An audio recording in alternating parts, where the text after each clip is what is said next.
Hey, how's it going everyone? This is Anthony from Anthony's Customs, and for this review we are looking at the SH Figuarts Android 17. Not my favorite character in the franchise by any means, but I can't not have Android 17 if I'm going to have 18 and 16, so here he is. If you hear that noise in the background, that's the cat chewing on a box, tearing it up because he's got issues. 5.5 inches tall, so pretty much in scale with the rest of the Dragon Ball Z figures. Bandai did a little bit of new things with this figure. Now that was really worded poorly. Some of them I think are okay, some of them I don't really care for so much. But I'll point them out as we go. Before we go through the rest of the video, I'm going to point out right now that I'll have a couple of photos at the end of the video with 18 next to him, so you can see what they look like together and just some posing options for this guy. So make sure you stay tuned for that. Let's go through the accessories first. You can see he's got just the plain blank face and standard hair. We also have wind swept hair for an action pose. Of course that snaps together better, but I'm not going to bother right now. We have kind of a smug look to his face for that one, and a constipated look on his face for that one. Really good paint detail throughout. To go with that windswept hair, we have an interchangeable scarf that looks like it's kind of blowing in the wind also. We have folded arms, which is a new design. Now they peg into the body, so you remove the entire arm and peg these in. I haven't tried it yet, so I don't know how I feel about it, but I do wish the paint application was a little bit better on there. They do have a little bit of rotation in here, so it shouldn't be too hard to peg them in, I'm thinking, but we will see. This belt, this holster strap and pouches, and that belt is all one piece, and what they want you to do is pop the body in half, take that off, and then you have a regular belt to replace that with. If you want to take this whole strap thing off, you can do that. And an interesting thing about the gun is you can't actually take it out of that holster. They gave you an alternate holster to put on that doesn't have the gun in it, and then you have the gun here, and that allowed them to keep the gun holster and everything nice and thin and out of the way, so that takes care of the removable gun. In terms of hands, we have a whole bunch. We have the two fist hands, which of course you can see right there.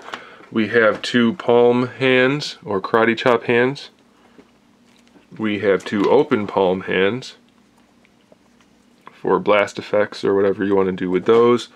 We have two of these hands, which I don't know what to call them. We'll call them the air quote hands. Nicely sculpted. We have two kind of grappling hands, I guess we could call them that, with individually sculpted fingers, so that's always nice. That'll make for some good posing options. We have two open hands with individually sculpted fingers. And then lastly, we have one booger picking finger hand. So lots of displayability with this guy. Let's talk about paint applications and range of motion.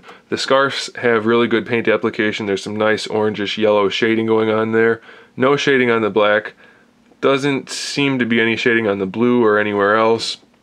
We have a little bit of paint detail for the socks, and then the shoes themselves are painted fairly well. So that's about it really. Not much to complain about. The belt's painted okay. The red ribbon, why did I say red rocket? I don't know what that is even. Red ribbon logo on his chest is okay.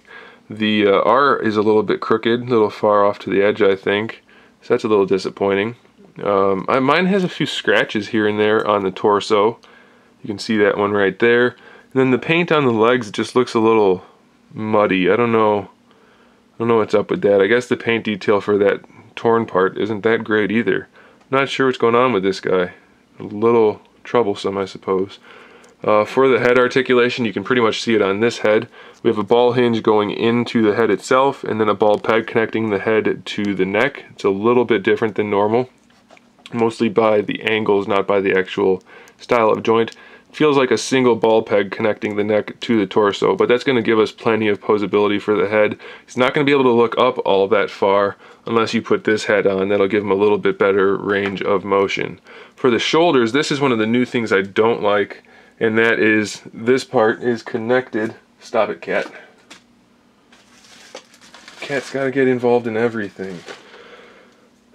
This part is actually connected to the torso, so that's gonna be looking like that no matter how you pose him, really. I don't care for that. I much prefer it on the shoulder itself, but they didn't do that. You can see right inside there, though, we have a ball peg connecting the arm to the body, and of course that should pop right out, and that's what we have. Okay, so there's the shoulder socket, ball peg, and then we have the ball hinge for the shoulder itself. No bicep swivel up there. The cat is behind the backdrop now. Wow. Okay, so we're going to get our bicep swivel. Hopefully we get one somewhere. I haven't looked at this yet. There it is. Okay, I thought it would be in there, but it wasn't moving at first. So we have the bicep swivel at the t-shirt. So that's good. No problem there. Double jointed elbow. Pretty good range of motion. Not that great, but it's not bad. And they did an actual sculpted joint this time. So that's kind of nice. I'm glad they appreciate our posability enough to give us sculpted joints, so that's good. For the wrists, we have a ball hinge, so that'll swivel around, hinge, and then the wrists snap on, or the hands snap onto that. Be very careful, it's a tiny joint. For the upper torso, feels like a single ball peg. We're going to get a little forward and back out of that, so that's pretty good. A little rotation, not really anything side to side. For the lower torso, we can get a little side to side, a really good forward, not so much back, and of course we have the rotation. The belt is a floating piece, as I showed you with the interchangeable belt. The hips are standard SH Figuarts hips in that they're ball pegs that are hinged, so they can drop down a little bit, and you can pose them from there. These will get in the way, of course, so I guess that's why they're removable.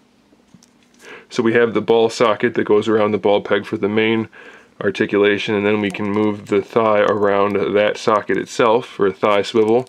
Double jointed knees with a kneecap, so that's good. The knees look pretty good range of motion.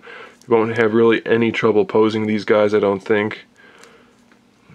Looks pretty good to me. And then for the ankle, we have that big ball hinge, so it swivels at the top and in the foot and is hinged. We still get pretty limited range of motion on the ankles. One of the things we need SH Figuarts to step up, I think, is the ankle range of motion, but it's not bad at all, and this one's actually pretty better than most, so that's pretty good. And then we have the toe hinge, very limited, but it is there. So that's about it, guys. That's it for the main part of the review. So like I said, I'll post some photos at the end here so you can see some posing options and some comparisons with him and his sister. So make sure you stay tuned for that, and make sure you subscribe to the channel so you can see my upcoming figure reviews, custom figures, and other good stuff. And in the meantime, keep collecting.